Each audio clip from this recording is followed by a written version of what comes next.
Sejam bem-vindos à maior e mais moderna feira 100% digital do agronegócio da Amazônia Legal. Conecta Sebrae, segundo o Agrolab Amazônia, e que jorrem rios de oportunidades nos 3 dias de realização, 14, 15 e 16 de setembro de 2021.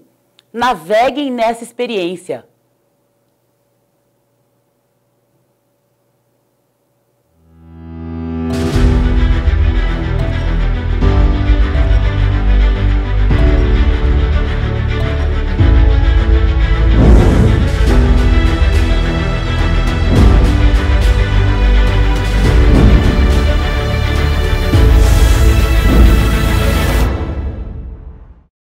A todas, sejam muito bem-vindos ao painel da Associação de Jovens Empresários do Estado de Rondônia.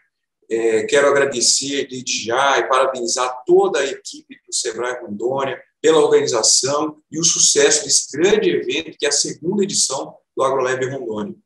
É uma grande satisfação poder contribuir para esse evento tão importante e que mostra a força do agronegócio no nosso Estado e a força do nosso Estado no agronegócio brasileiro. Agradeço aqui a presença da colega Denise Braga, o Lucas, eles, meu grande amigo, o Dr. Felipe Gurjão, que vão trocar experiências nesse painel. Antes de passar a palavra, quero aqui já convidar você, jovem, que já empreende ou pretende empreender, a fazer parte da Associação de Jovens Empresários. Na AGE, você vai ter a oportunidade de trocar experiências, aprender e a ensinar sobre empreendedorismo. Venha dar voz ao nosso empreendedorismo, ao empreendedorismo jovem do nosso Estado. Acompanhe a gente nas redes sociais, AGE Rondônia, AJE Rondônia, no Facebook e no Instagram, ou no nosso site, agerondônia.com.br, e venha fazer parte e contribuir para o associativismo do nosso Estado. O empreendedorismo jovem se encontra aqui. Vem fazer parte da AGE Rondônia.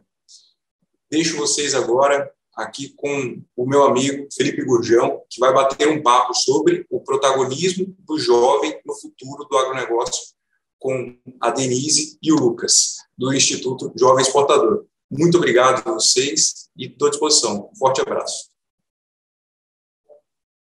Obrigado, Everton. Obrigado pelas palavras.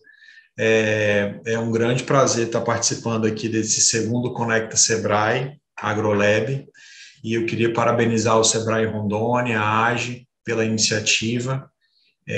De fato, tenho certeza que será uma oportunidade aí de aprender muito com os amigos aí, o Lucas Jerins e a Denise Braga, né? Eu já tive o grande prazer de ter uma prévia aqui com a Denise e com o Lucas. Eu já fiquei muito encantado com o conteúdo que eles vão trazer aqui para a gente. Eu tenho certeza que o jovem empreendedor vai se saborear aqui com as palavras que eles vão trazer para a gente. E aí, já na sequência, sem mais delongas, eu vou passar a palavra aqui para a Denise Braga, que já deu para perceber aí um pouquinho que é gente fina, elegante e sincera. Tá certo? Denise, é com você. Muito obrigada. Olá, eu sou Denise Braga e estou aqui representando o Instituto Jovem Exportador. É uma grande satisfação estar aqui na 2ª edição do AgroLab Amazônia, a convite do Sebrae Rondônia.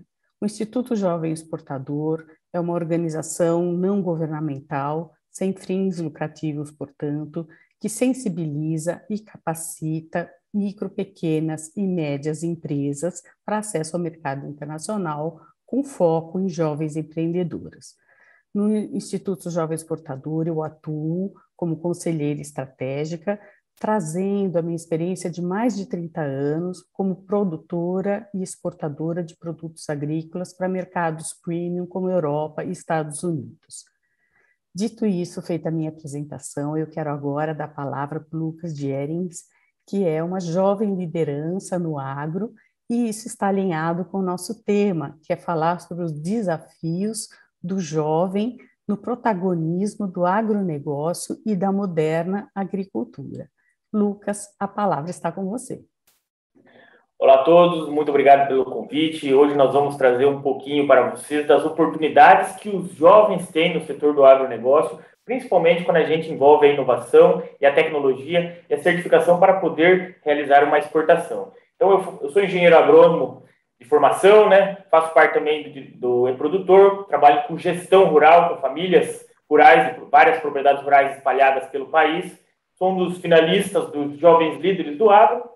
Para quem gosta de um podcast, também estamos iniciando aí o AgroJovem, falando bastante de inovações, sustentabilidade, empreendedorismo rural e desenvolvemos também novos projetos aí na área de bioinsumos junto com o CNA Jovem. É um prazer estar aqui com vocês. Fico à disposição para várias perguntas. E, Denise, muito obrigado também pelo convite a todos do SEBRAE e o Instituto Jovem Exportador. Muito obrigado. Hoje nós vamos desenvolver um tema associado ao assunto do AgroLab Amazônia, que é a promoção da cultura de internacionalização e inteligência de mercado para o agronegócio, associado ao protagonismo do jovem no futuro do agronegócio. O AgroLab Amazônia traz essa visão holística sobre a promoção da cultura da internacionalização e inteligência de agronegócio neste ecossistema importante que é a Amazônia Legal, e isso mexe profundamente com um grande desafio do empreendedor, que é o desenvolvimento e a construção do mindset. Quando nós buscamos uma imagem sobre mindset, nós sempre veremos essa imagem da mente fechada e a mente construtiva. E esse é o grande desafio do empreendedor.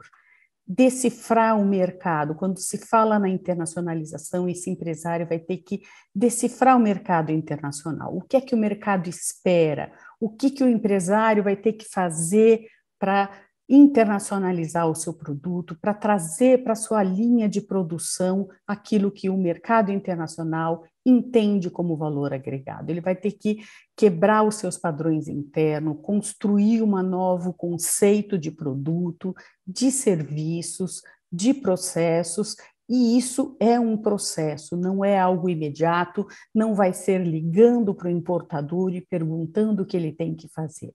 É um processo e é exatamente esse o trabalho que o Instituto Jovem Exportador desenvolve através de uma metodologia gamificada. O Instituto é altamente inclusivo, ele atua com micro, pequenas e médias empresas, sensibilizando, desenvolvendo nesse empresário uma ampliação da sua visão, capacitando gradativamente esse empresário para que ele entenda que ele vai adequar os seus produtos, adequar os seus processos internos, caminhar para um processo de internacionalização, porque é um processo, não é algo imediato que aconteça, e dentro dessa trilha de capacitação, esse empresário vai gradativamente ganhando pontos até que ele chega no momento de uma missão internacional em que quem ganhar mais pontos tem um subsídio para essa viagem e ele vai ter uma experiência em que ele vai viajar, vai conhecer um pouco do mercado internacional.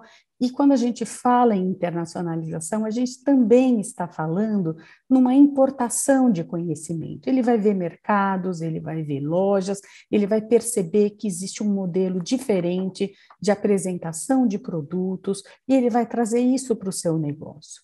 E quando a gente fala em agronegócio, nós estamos falando que, invariavelmente, são necessários profundos ajustes no campo para internacionalizar. Eu tenho uma experiência de mais de 30 anos na produção e na exportação de produtos agrícolas, e não são commodities, são pequenos produtos, como figo, gengibre, goiaba, abóbora, inhame, mandioca, e para internacionalizar, para exportar, é necessário muita disciplina, é necessário paciência para fazer os ajustes no manejo cultural. Então, mais que tudo, é necessário buscar um suporte técnico, buscar inovação, mas quando a gente fala em inovação, não estamos falando necessariamente em grandes investimentos. Não existe, não conheço quase ninguém que tenha a capacidade de inovar mais do que o homem do campo.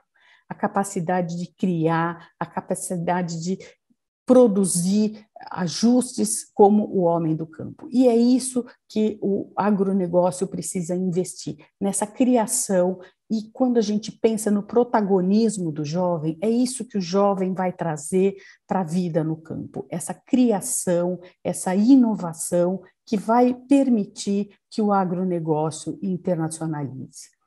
Hoje, quando a gente fala em internacionalização, é importante pensar que para internacionalizar qualquer negócio, é importante pensar que não é o departamento de exportação que vai exportar em nenhum negócio e tampouco no agronegócio. É a empresa que exporta.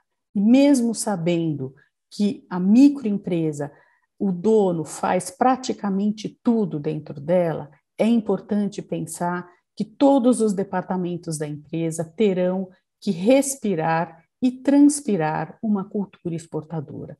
É o departamento de produção, é o departamento que vai expedir a carga, é o transporte, é a área administrativa, é a área financeira. Todas estas áreas terão que respirar e transpirar a cultura exportadora.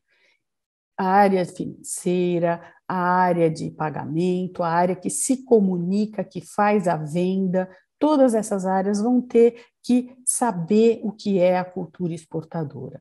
E depois vai ter que se implementar uma área que vai cuidar das certificações, porque vai ter que certificar. O mercado internacional hoje exige certificações. Então, a implementação da cultura exportadora faz parte desta transformação que o empresário vai ter que sofrer, como eu falei no início, da mudança de mindset.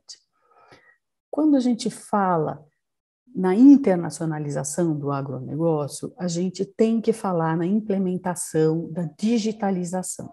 Hoje, numa pesquisa de 2015 da McKinsey, foi levantado que a agricultura é um dos negócios que tem menor índice de digitalização.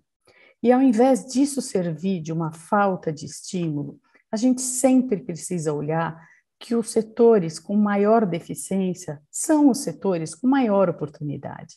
E quando a gente vê que, comparado com outras áreas de serviços, as áreas de imóveis, as áreas de transporte, a área de educação, a área de saúde, a última área com índice de digitalização é a área de agricultura, infelizmente. Ao mesmo tempo, numa mesma pesquisa, ficou observado que o agro é uma das áreas que tem maior índice de potencial de incremento tecnológico imediato. O Lucas vai poder desenvolver melhor esse assunto na gestão agrícola, na inteligência para as recomendações agrícolas, nas soluções de financiamento, na tecnologia de precisão, plataformas de venda, soluções de operações agrícolas, comunicação, inovação em insumos. Tudo isso já é crescente e são as áreas com maior índice imediato de incremento tecnológico. Então, o agronegócio está aí com um enorme potencial de avanços tecnológicos. E isso coloca o agronegócio numa rota direta de crescimento para a internacionalização. Então, a gente vê um futuro de protagonismo, é o jovem que vai trazer esse incremento para o agronegócio. Isso coloca o agronegócio na rota para a internacionalização. São grandes os desafios? São grandes, mas são enormes os potenciais. A internacionalização do agronegócio sempre se colocou numa rota de grandes exigências. Eu iniciei na exportação de agronegócio nos anos 90 e sempre foram muito grandes as exigências. Existem dois tipos de exigências muito grandes para o agronegócio. As exigências regulatórias. E é um erro considerar que as exigências regulatórias são as exigências legais. As exigências regulatórias para o agronegócio é um erro pensar que elas recaiam somente sobre os agrotóxicos, que são os fitoquímicos. elas não recaem somente sobre os fitoquímicos.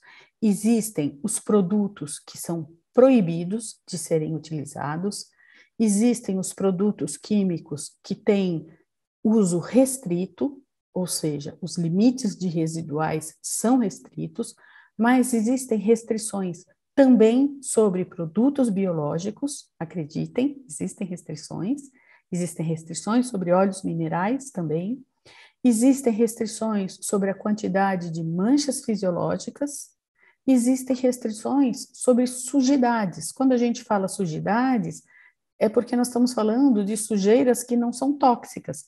Sujidades são areias, sujidades são resíduos que não são tóxicos.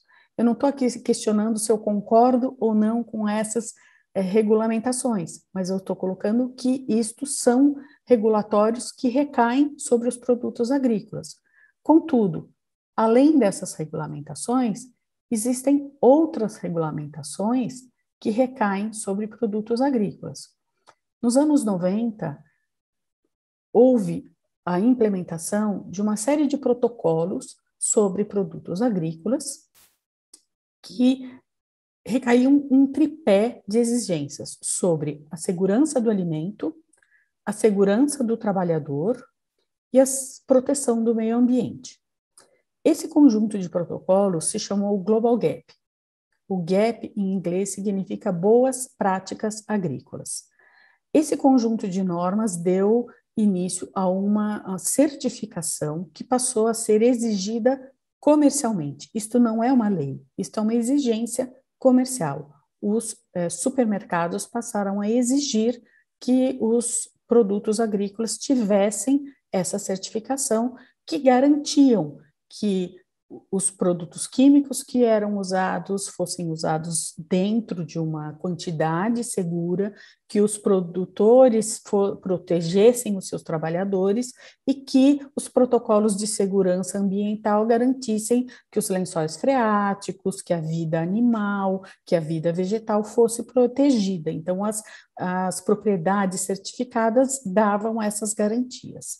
Anos depois, vieram outras exigências que protegiam socialmente e protegiam ambientalmente as propriedades e o seu entorno, vindo outras certificações além da Global Gap, certificações como BSCI, SEDEX SMETA e GRASP. Anos depois, vieram novas exigências através da certificação Rainforest Alliance, que é uma certificação unicamente ambiental, que assegura a proteção do meio ambiente. Ah, mas o Global Gap já não trata do ambiente, a BSCI também não trata? Sim, mas por que essas exigências?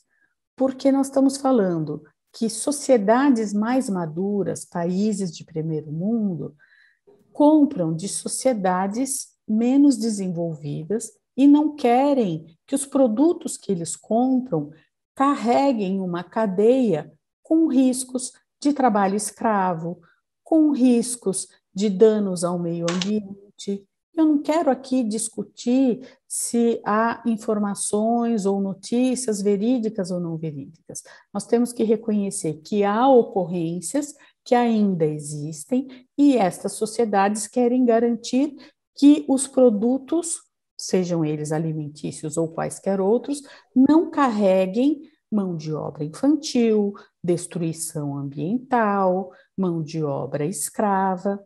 Então, não adianta o exportador dizer, olha, eu não faço isso.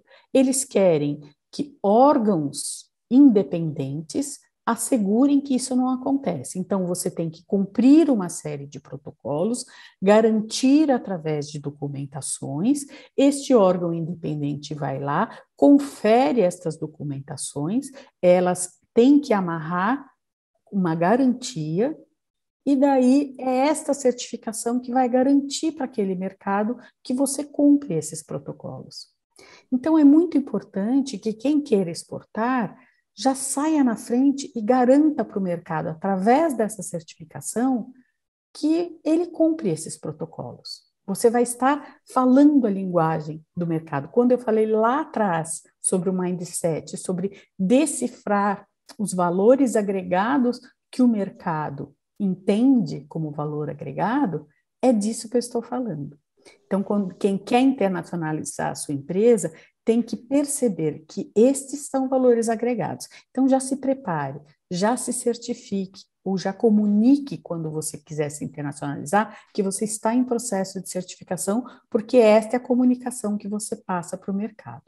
E além destas importantíssimas certificações para quem é da área agrícola, porque existe da área pecuária, existe para a área das commodities, outras certificações, existe também para quem quer acessar o mercado do mundo árabe. Quando eu falo mundo árabe, não são países árabes, do mundo árabe, da cultura árabe, do povo muçulmano, a certificação halal. A certificação halal, ela garante que os hábitos do povo muçulmano, da cultura religiosa muçulmana, estão sendo protegidos. Essa certificação protege para produtos cosméticos, medicamentosos e alimentares. E nós estamos falando de 1,2 bilhões de população muçulmana que não vive só no mundo árabe, que vive espalhada pela Europa. Então, é um público gigantesco. Então, se você pensa em fornecer para esse público, é importante pensar nesse tipo de certificação. Então, estas são certificações que vão além das obrigações legais. Estas são demandas comerciais. Mas se você quiser vender para o mundo árabe, não adianta atender só a lei. Você não vende se você, para esses produtos alimentícios, cosméticos e medicamentosos, você não venderá se você não tiver essas certificações. Então, entender essas demandas é fundamental para que você se alinhe às demandas destes mercados. Denise. Oi, Felipe. Posso fazer uma intervenção? Claro, por favor. Com relação às certificações, a gente sabe que tem um custo de adequação da atividade, né? Mas é um investimento, né? É um investimento que lá na frente representa, muitas das vezes, até explorar mercados que impensados. Aqui em Rondônia, o Estado já se destacava há algum tempo já por exemplo, com relação à pecuária. A gente já era livre de aftosa sem vacinação há bastante tempo. E já por essa boa fama da nossa carne e tudo, o mercado rondoniense foi procurado pelo mundo árabe, e hoje a gente já tem, por exemplo, aqui em Rondônia, frigoríficos que têm o selo halal. Foram empresas criadas desde a sua concepção para vender para o mundo árabe. Então, desde a construção do frigorífico, já foi pensado, olha, o matadouro ali, ele é virado para onde fica a Meca, né? Um horário, tem que matar o animal num horário X. A pessoa que mata tem que matar dentro das regras. Sim, sim. Então, é todo um investimento que o empreendedor faz, mas que garante a ele uma venda futura muito grande, né? Temos aqui também já plantadores de soja se adequando com as safras vendidas há 10, 15, 20 anos, né? Então, eu acho que isso vem para colaborar com um mundo melhor, porque essas regras, elas trazem um impacto social muito grande a nível mundial, e para quem tem o interesse, quem faz esse investimento, eu acho que, sem sombra de dúvidas, é sinônimo aí de sucesso profissional e garantia de um sucesso profissional por alguns anos, né? E é um caminho sem volta. Eu estou te falando que o Global Gap, eu recebi a demanda a primeira vez em 1997. E eu pus meio que numa linha do tempo aqui. A demanda do Global Gap foi em 97, alguns anos depois veio o BSCI, eu tirei a primeira vez em 2008, BSCI, depois eu ampliei para a Sedex Meta, então você vê, vem uma atrás da outra. Então, ninguém vai deixar de pedir, certeza absoluta. Tá bom, era só essa intervenção, pode... Obrigado. E aí, né, começou-se nos últimos anos a falar do ESG. ESG é a sigla em inglês sobre environment, que é ambiente, social, que é social, e governança, sobre as empresas que podem receber investimentos. Mas quando a gente fala aqui no Global Gap, do que nós estamos falando?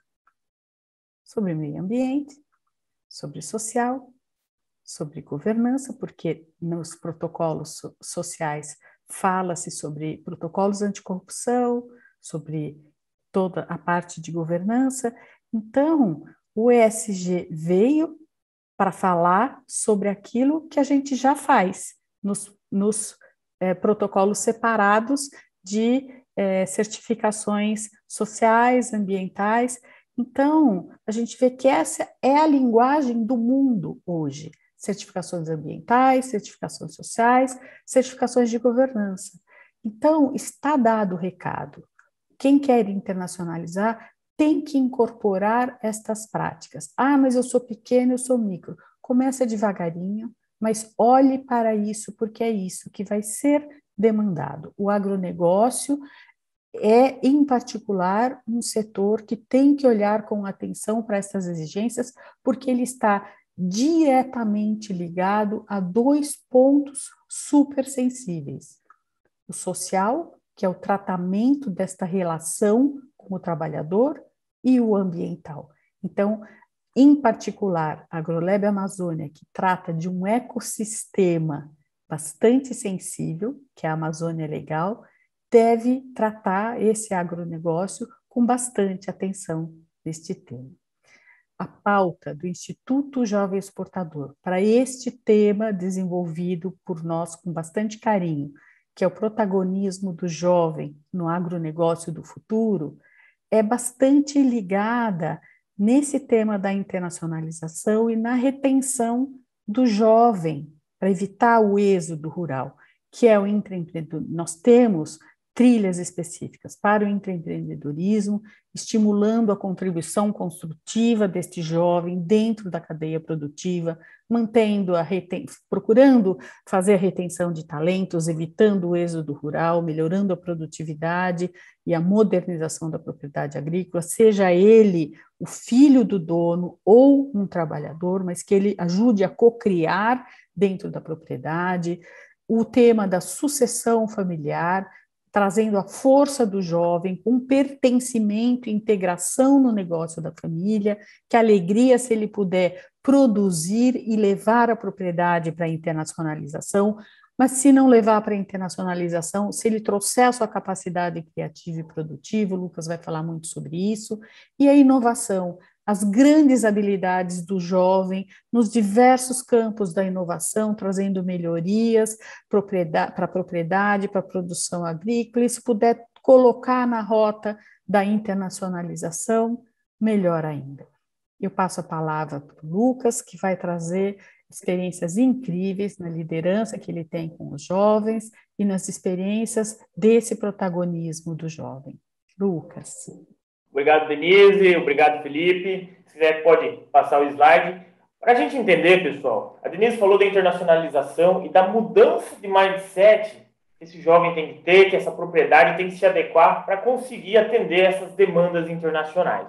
Aí eu olho para o dia a dia, para a realidade atual hoje das propriedades rurais. Nós vemos aqui no gráfico que a produção agrícola, as propriedades rurais voltadas à agricultura, 60% delas estão mais de 30 anos no negócio. Ou seja, somente 28,60% dos jovens estão participando do dia a dia nessas propriedades. Então, quando a gente começa a olhar esses números, claro que os números são nacionais, né? É o perfil aí do produtor rural brasileiro, a gente pegou isso da Fiesp, a gente vê que essa conta hoje, ela não fecha. Porque se mais de 60% está há mais de 30 anos no setor e menos de 30% está assumindo esse protagonismo nas propriedades rurais, ou seja, o filho do produtor rural ele está saindo para as cidades, ele está indo estudar fora e muitas vezes não está retornando, a gente começa a ter um pequeno problema, mas quando a gente muda o mindset, a gente olha isso como uma oportunidade. Pode passar, Denise. Por quê? Porque se 77% das propriedades rurais hoje são empresas familiares, tá? A gente muda esse mindset transformando ela em famílias empresárias, pois são 3,9 milhões de propriedades. Isso são famílias rurais trabalhando aí no dia a dia. A gente já vê que o contexto está mudando. A idade dos produtores rurais, quando eu digo produtores, é produtores e produtoras, né? A idade já está mudando. De 2013 a 2017, os mais velhos estão dando lugares para os mais novos, correto? E é aquela pequena fatia que está no dia a dia da propriedade rural. Quando a gente vem para 2021, a tendência é ainda maior disso. Pode passar, Denise. E aqui eu trago um trunfo muito importante do agronegócio hoje, que é a mulher. Ela vem tomando uma frente muito grande na questão da gestão da propriedade rural, na gestão administrativa e financeira da propriedade rural, na organização da propriedade rural. Porque o produtor rural, desde quando a agricultura começou a ficar mais organizada em nosso país, o produtor, o foco dele foi sempre em produzir alimentos. A parte técnica, botina no chão, né? Botina na terra, produzir, cuidado com a planta, cuidado com os animais, é sempre na parte mais prática, na parte técnica. E foi deixado um pouquinho de lado essa questão mais administrativa. E está tudo bem. Mas agora, quando a gente vê essas oportunidades de internacionalização, de exportação, onde a gente exige uma demanda maior de certificações, uma demanda de uma regularização maior, uma demanda administrativa e financeira maior, a mulher ela é o maior trunfo hoje, então, pois ela está ganhando força nisso. A mulher ela é muito mais competente, muito mais organizada para fazer essa frente na administrativa das propriedades rurais. Quando a gente aproveita isso muito bem, unindo a juventude com a tecnologia, que é hoje um carro-chefe também a nível do agro no país, quando a gente começa a ver esse gap de diferença daqueles produtores rurais que estão há mais de 30 anos, com a pequena fatia dos jovens, a tecnologia é a maior oportunidade que nós temos hoje. Pode passar. Ou seja, quando a gente olha para o perfil do produtor rural, quando a gente olha para os filhos ficando, a gente percebe, então, que o perfil dele está em transformação. Ele está muito mais jovem, com mais gerações convivendo juntas. Tem o avô, aí tem os pais, aí tem lá 2, 3 filhos que muitas vezes já estão casados, já estão indo para os bisnetos e com mulheres convivendo nessa tomada de decisão. Então, o perfil do produtor rural já está em transformação, que é essa mudança de mindset que a gente tanto necessita e ela já está começando a acontecer. Agora, nós trazemos aqui, veja bem, como que a gente começa a se organizar de uma maneira conjunta? Não adianta só um produtor se organizar sozinho. A força do agro está na união do produtor rural e de todas essas categorias, seja ela na produção de commodities, alimentos, seja na produção de proteína animal. Vou te dar um exemplo que o Brasil hoje ele é muito forte no cooperativismo, que é a união de vários produtores. Todos os estados têm cooperativas. Aqui um destaque um pouquinho maior para a região ali de Minas Gerais, do Paraná, Santa Catarina, São Paulo também e o Rio Grande do Sul. Ou seja, o norte do país, com toda a sua força, toda a sua potência demográfica e também e oportunidades que tem nesse setor, o cooperativismo ele ainda tem muito espaço para crescimento. Quando a gente vai no número de cooperados, pode ir para o próximo slide, quando a gente vai pelo número de cooperados, o Sul é um país que... O Sul é uma região do país onde desenvolveu muito bem com o cooperativismo. A gente olha para os números, olha lá. Rio Grande do Sul com 3 milhões de produtores rurais cooperados a alguma cooperativa, integrado a alguma cooperativa, associado a ela. Santa Catarina com 2 milhões e 600, o Paraná acima de 2 milhões, São Paulo também muito forte, 3 milhões. Quando a gente olha para o centro-oeste e o norte do país, o número de produtores rurais associados a uma cooperativa é muito menor, mas a gente olha isso com bons olhos, porque tem um potencial muito grande de crescimento. Eu falo aqui do Paraná, onde os produtores rurais, independente do seu tamanho, seja do maior produtor a um pequeno produtor, o cooperativismo trouxe uma diversificação de atividades rurais, onde ele não fica dependente somente de uma atividade rural, ele pode ir para a pecuária, ele pode ir para a agricultura de grãos, ele pode ir para uma fruticultura, um leite. A cadeia ela é muito, muito grande e o cooperativismo traz essa regulamentação, traz essa padronização de processos, uma assistência técnica junto, muitas vezes a questão dos insumos facilitando essa logística, tanto para dentro da propriedade rural, como depois a comercialização dos produtos. Então, nós já temos um exemplo dentro do país de como podemos funcionar essa frente do cooperativismo. Um exemplo que vem dando certo aqui no sul do país e que a oportunidade no centro-oeste, no nordeste, no norte do país é muito grande quando a gente vai nesse mesmo caminho. E quando a gente não para por aí, porque o gap vai se dar onde? O gap se dá na tecnologia. Quem que gosta muito de tecnologia são os jovens. O Brasil hoje, Denise, pode passar mais um? O Brasil hoje, na questão tecnológica, em startups voltadas ao agronegócio, também vem despontando com muita força. Quando a gente olha para o radar Agritech, que é das startups hoje pelo país, a gente vê o Sudeste e o Sul um pouco mais à frente em número de startups, todas elas com um cunho tecnológico voltadas para o agro. Quando a gente olha um pouco para o Nordeste, para o Norte, está começando agora. Então, muitas soluções que talvez o Norte, o Nordeste necessite hoje, nós já temos dentro do país. É uma questão de network e relacionamento entre nós mesmos. Dentro do CNA Jovem, do programa Jovens Liderança do Agro, a gente trabalha muito esse network e a gente vê oportunidades em outros estados e quando a gente olha, está dentro de casa somente, dentro da propriedade, a gente acaba passando despercebido.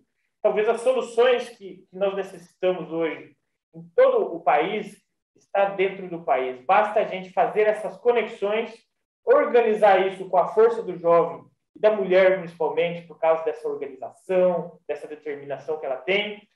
A gente tem no futuro um gap muito grande, onde o nosso crescimento hoje, a gente sempre olhava o crescimento com a produção, a produtividade, e é o caminho. Né? Expansão de áreas talvez também é um dos caminhos, mas a eficiência, tanto ela financeira, como produtiva, como dos processos, aliado isso, a inovação e a tecnologia, a gente tem um gap muito grande de crescimento, uma oportunidade gigantesca para aproveitar, aprendendo com nós mesmos. Né? Então, eu dou essa deixa para vocês que o dever de casa pode ser feito por nós mesmos, basta a gente buscar essa conexão, esses relacionamentos das pessoas certas e trabalhar isso juntos, porque a gente consegue organizar muito bem olhando para esses pequenos problemas que nós identificamos como oportunidade, que é esse, eu vejo que é o caminho, Denise, né, Felipe? Eu acho que é por aí que a gente vai indo e a gente tem tudo para dar certo. Obrigado. Fale, Felipe. Não, que o Lucas tocou nos pontos ali que eu achei muito interessante lá, como eu tinha falado, que é essa questão da tecnologia. Eu observei ali que em Rondônia não tem nenhuma, está zerada. Né? Talvez seja o caso dos empreendedores aqui do agro buscarem, né, as soluções que já tem nos outros estados e fazer esse network, né? Não é? Para quem está assistindo agora aqui esse material, né, pode fazer essa pesquisa e disseminar. Às vezes é uma solução que vocês já precisam e que ela já está criada, é só implementar. Pois é, né? Exatamente. Ninguém tem que criar, em termos de tecnologia, algo que exista e que possa ser levado, né, para outra região. Pois é, não precisa criar a roda, né? Ela já está aí, é só usar. Um outro ponto também que me chamou a atenção foi a questão do papel da mulher, que você falou. A gente sente isso na pele em casa, né? A mulher, ela é sempre mais cuidadosa, é mais atenciosa. Aqui, por exemplo, nas feiras de café, os grãos de quando a mulher planta e faz a seleção são sempre mais premiados, porque na hora de fazer a seleção do grão, ela tem um olhar diferente, né? Com papel, a gente vê em casa aqui. A papelada, quem mexe é sempre a mulher, e é um trabalho tão importante quanto aquele mais braçal que você falou, que normalmente é o homem que faz, né? Existe uma má interpretação na fruticultura, né, para exportação, como eu coloquei lá, existe o critério de restrição de agrotóxico, mas existe o critério estético também. E a mulher normalmente trabalha nessa seleção não porque ela é mais fraca, mas porque ela é mais criteriosa. Então, a mulher normalmente trabalha nessa parte da embalagem porque ela é mais caprichosa, mais criteriosa e ela repete melhor os padrões de seleção. Então, realmente, a mulher em algumas áreas ela é mais detalhista e repete melhor a padronagem que foi do critério, né? Então, de fato, a mulher ela atua muito na área de certificação, é sempre mulher que atua. Basicamente, é sempre a mulher que atua. Então, a gente tem que utilizar os talentos nas áreas que são melhor aproveitáveis, né? E quando a gente fala em internacionalização, a gente também tem que pensar na internacionalização do conhecimento, né? E a internacionalização, ela pode ser vista também de um estado para outro. Então, por que não trazer o conhecimento de uma área e haver a troca também, né? Por que a Amazônia não mandar um conhecimento de uma área para o sul e o sul mandar a da área tecnológica para o norte, né? Essa pode ser uma troca fantástica que ocorre, né? E essa frente agora, Denise e Felipe, com a pandemia, todos esses eventos de tecnologia, vamos te dar um exemplo, um AgroBeat, um AgriShow, que é de tecnologia para o agro, muitos deles, eles foram agora digitalizados, está tudo na internet. Então, muitas dessas startups têm os seus produtos já muito bem divulgados e explicados. Claro que às vezes necessita uma adaptação ou outra, nada que é problema para o empreendedor que está começando, né? Mas que ele consegue levar isso com uma facilidade muito grande e que talvez a oportunidade dele nem está aqui no Sul, porque tem muita concorrência em startups de tecnologia. Talvez a oportunidade dele esteja mais para o norte do país. Entendeu? Como você falou, em Rondônia não tem uma, mas assim, às vezes a gente não vê as oportunidades que tem aí. Às vezes o nosso produto aqui, eu também trabalho em uma startup, às vezes o nosso produto aqui ele pode ser muito mais utilizado aí no norte do que aqui, porque tem toda uma concorrência e para nós fica, de certa maneira, normal. Então, a gente aprendendo um com os outros, para nós é uma oportunidade, para vocês é uma oportunidade. Uma mão lava a outra, né? É isso aí. E só para finalizar, mas também outra questão que me chamou a atenção foi essa inversão, né? Os jovens mesmo assumindo esse protagonismo, assim, assumindo os negócios familiares. A gente tem a experiência aqui no escritório, eu sou advogado, atuo nessa área da sucessão, no agro também, e é um tabu, né? É um tabu. Falar sobre a passagem, sobre a morte, é um tabu para o brasileiro no geral. E a gente vê, muitas vezes, o patriarca, a matriarca da família tem uma dificuldade de tocar no assunto. Né? Tem uma resistência. E muitas vezes isso acaba desincentivando o jovem, porque às vezes tem um irmão que está lá na terra trabalhando, acorda cedo, se esforçando e tal, e tem um que não é o perfil dele, e ele prefere fazer uma medicina, vai fazer um outro curso fora, e muitas vezes o pai fica com aquele sentimento, como é que eu vou dividir essa terra aqui, porque eu tenho um que está aqui dentro, que está trabalhando, que tá trabalhando com isso, eu tenho outro que não quer, que quer trabalhar de uma outra forma, em um outro ramo, às vezes não é a vocação dele. E a experiência que a gente tem aqui é de que quando essa sucessão é trabalhada, que é conversada, sabe, que é planejada,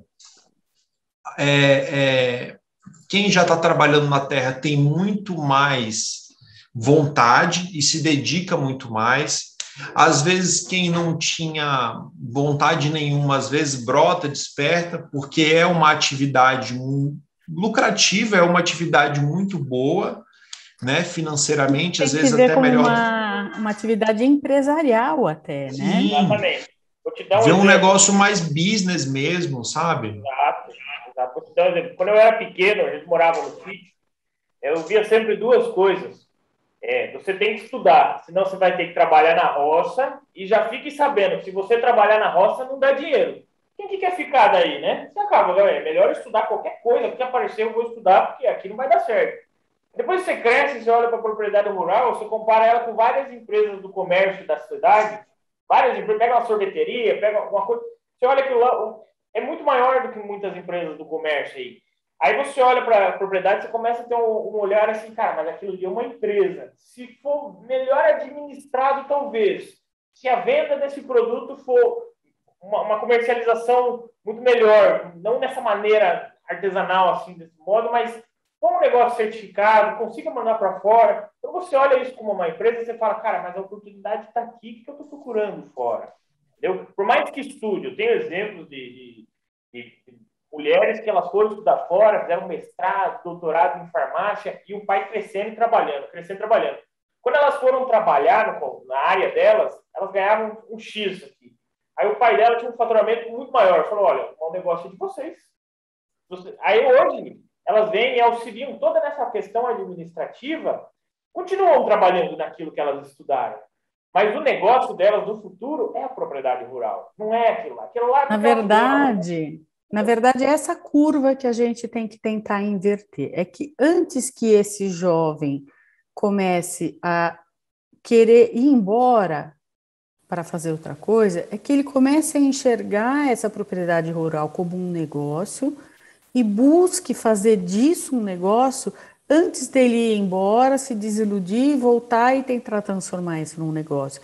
É que ele já cresça vendo isso como um negócio, que o pai não faça ele ver isso como um castigo, né? Tem que, isso não dá dinheiro. É essa a ideia, é que ele já cresça vendo isso como um potencial de inovação, como uma chance de internacionalização. A ideia desse discurso todo é esse potencial, né? Que isso é um negócio, que existe a chance da internacionalização, que tem que ter uma mudança de mindset, e aqui entra a nossa provocação, né? O possível papel da mulher na internacionalização do agro. O jovem e a quebra da resistência dos mais velhos. Internacionalizar também é importar conhecimento.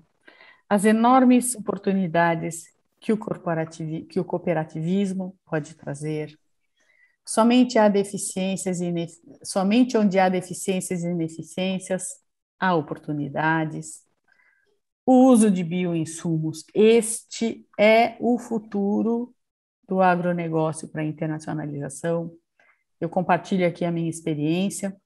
Em 2015, a Europa proibiu o uso da cauda bordaleza na produção de figo, não por questões tóxicas, mas por questões de sujidade mesmo do figo não poder ficar mais com aquela cobertura, e era fundamental produzir figo com a cauda bordaleza. Isso foi, assim, um tiro no coração para a gente, e foi dificílimo, foi uma conversão de manejo cultural muito difícil para nós,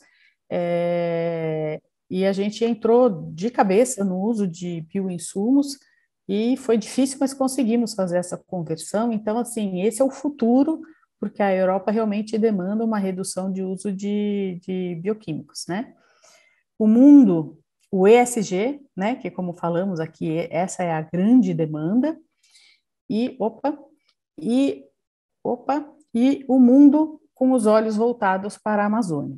Eu acho que esses são temas que levantam grandes discussões para o protagonismo do jovem no agronegócio e na agricultura moderna. Há muito o que se discutir e ficaríamos horas aqui para falar sobre tudo isso. E para não nos prolongarmos mais e estourarmos o nosso tempo, eu acho que nós temos aqui alguns desafios para o jovem no agronegócio. Permanecer na propriedade rural, quebrar a resistência dos mais velhos, trazer tecnologia, novas técnicas, soluções, sentir-se parte colaborativa do negócio. Este é um grande desafio, que ele se posicione e se sinta parte colaborativa e proponha novos caminhos. Eu acho que é possível e ele deve buscar se incorporar e se encorajar, e eu quero que o Lucas coloque as suas palavras, ele que tem experiência na gestão de campo e na liderança do CNA Jovem, do time jovem, e é uma jovem liderança. Isso aí, Denise. Hoje, ficar na propriedade rural não é mais um peso, é uma grande oportunidade, porque a diversificação trouxe inúmeras possibilidades. Ela comentou também a utilização de bioinsumos. Hoje, o Ministério da Agricultura está com um programa nacional de bioinsumos, fomentando essa utilização, fomentando a instalação de biofábricas. É uma grande frente que, para o produtor, diminui custo, facilita a questão, talvez, de uma certificação, uma regulamentação. Entra de novo ali na sustentabilidade do negócio. Então, o bioinsumo ele tem um olhar hoje que a gente tem que aproveitar melhor essa frente, junto com as tecnologias que o país em si, como um agronegócio, como um todo, um setor, vem desenvolvendo. Esse protagonismo do jovem que, gente, chegou a nossa hora. A gente sempre fala, o jovem do futuro, o jovem é agora, chegou a hora da gente fazer as coisas acontecer. As oportunidades estão aí, a tecnologia está na nossa mão hoje. Então, a gente precisa se organizar e ver para onde que a gente quer ir. Qual que é o rumo que nós vamos tomar?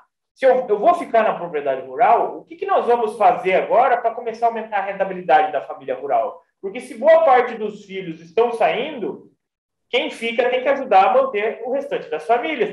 Todo mundo que sai acaba recebendo uma renda, né? Um arrendamento, alguma coisa, por causa da propriedade rural. Hoje os filhos têm que manter os pais e os avós também, né? Porque o pai, ele começou a ficar mais velho, ele não sai trabalhar na cidade, ele fica ali assim. Então esse jovem que vai começar a tocar essa propriedade, muitos já estão começando, porque o processo de sucessão familiar não é de um dia para o outro. O processo de sucessão, ele ao longo dos anos, você vai tomando essa dianteira. E por que não tomar a dianteira aonde o pai tem uma certa deficiência, que é ali na tecnologia, é na gestão, é nessa questão mais da sustentabilidade? É o seu diferencial, né? É o diferencial, é onde você consegue interferir. Então, aproveitar esses gargalos de oportunidade que temos hoje no setor, aprender juntos e assumir o papel de protagonista do setor, do jovem protagonista no setor hoje agro, para aumentar essa rentabilidade. E aí sim, nós já somos referência no mundo hoje no agronegócio como um celeiro do mundo. Imaginem quando a gente pega essa eficiência e essa tecnologia de um modo sustentável, onde que nós não vamos parar daqui 10, 15 anos. Então, a hora para começar é agora. Se aprumem, organizem, tracem objetivos e vamos embora, ficamos juntos. Felipe? Queria agradecer, poder participar, aprender com vocês. Eu junto com a minha esposa, estou nesse processo aí que o Lucas falou, de aprender, de tomar as rédeas também de um negócio no agro. A nossa família ainda, os pais dela são bem ativos ainda na atividade, mas é algo natural que vem acontecendo. E é o que você falou mesmo, o momento do jovem não é o futuro, o jovem não é o futuro, né? O jovem é agora, é para acontecer agora. Então, eu queria agradecer mesmo a oportunidade de estar aqui com vocês, de aprender, de poder contribuir. Foi um grande prazer estar aqui com você, Lucas, e com você, Denise. Prazer, tá bom? Denise. Eu agradeço a presença de vocês. Para mim é muito inspirador compartilhar a minha experiência e a minha visão verdadeira de que a hora do jovem é agora. O Brasil tem enorme potencial. Agradecer o convite da AGE, o convite do Sebrae Rondônia, participar dessa segunda edição da AgroLab Amazônia e deixar a mensagem do Instituto Jovem Exportador, dizer que os desafios a serem enfrentados, tanto pelo jovem como protagonista no agronegócio, como pelo próprio agronegócio da Amazônia Legal e de todo o Brasil, no acesso ao mercado internacional, são ambos muito complexos, mas muito possíveis de serem superados. O Brasil vem superando, eu pessoalmente estou desde os anos 90, com restrições gigantescas naquela época, trabalhando no agronegócio internacional e o Brasil vem superando e ganhando espaço no mercado internacional. E todos esses desafios só nos incentivam no fortalecimento de um agronegócio inovador nas mãos do jovem, digitalizado, sustentável, de uma juventude que está muito mais consciente da sua responsabilidade, da responsabilidade social, da responsabilidade ambiental, da responsabilidade corporativa, desse tripé que forma o ESG, para que nós possamos endereçar para o mercado internacional não só o discurso pautado pela comprovação, mas uma entrega das práticas reais, comprovadas, de uma sustentabilidade produtiva de um agronegócio da região amazônica. O mundo está de olho na região amazônica, está de olho interessado nos seus produtos, mas muito interessado na comprovação das suas práticas sustentáveis, e é importante que nós entreguemos a comprovação dessas práticas e somos plenamente, estou convicta, que somos plenamente capazes de entregar isso. O Instituto Jovem Exportador deseja estar ao lado do SEBRAE e das muitas futuras edições da AgroLab Amazônia, colaborando com a promoção da cultura da internacionalização do agronegócio e dos mais diversos setores da economia. Muito obrigada.